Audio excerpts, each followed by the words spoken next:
வாழ்க வையகம், வாழ்க வையகம், வாழ்க வளமுடன். சிந்தனையை, உடல் நலத்தை சீரமைத்து உய்வித்த குரு வாழ்க, குருவே துணை. நாளொரு நற்சிந்தனையில் ஏப்ரல் 30.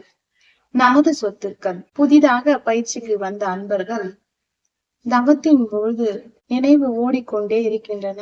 எண்ணங்கள் பல எழுந்து கொண்டே இருக்கின்றன. இதை தடுக்க என்னதான் செய்ய வேண்டும் என்று கேட்கிறார்கள்.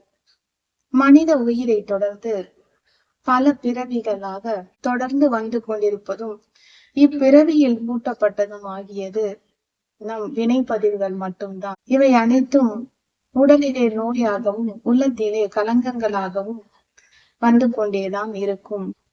இவையே எண்ணங்களாகவும் எழுது கொண்டிருக்கின்றன. எனவே எழும் எண்ணங்கள் அனைத்தும் நாம் சேர்த்து வைத்த சொத்துக்கள் தானே.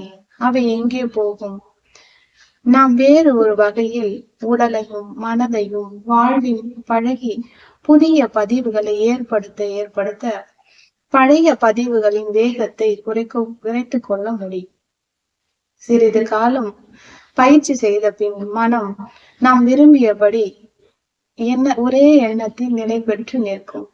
அதுவரை விடாமுயற்சியோடும் பழகி மேல் பதிவுகளை போட புதிய பதிவுகளை போட்டுக்கொண்டே இருக்க வேண்டும். உதாரணமாக, நாம் சமையல் அறையில் அலமாரியில் சமையல் கேட்டாற்போல் 50 பொருட்களை வைத்திருக்கிறோம் என்று வைத்துக் கொள்வோம். மிளகு வேண்டும் என்று எடுக்க போகிறோம்.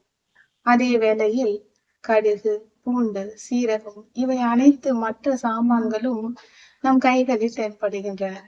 நான் மிளகுதானே கேட்டேன், ஏன் இவையெல்லாம் தென்படுகின்றன என்று சலித்துக் கொள்ளவா முடியும்?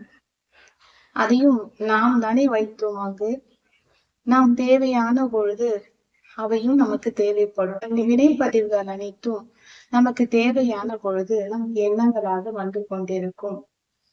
இதை வேண்டாம் என்று நாம் சொல்ல முடியாது.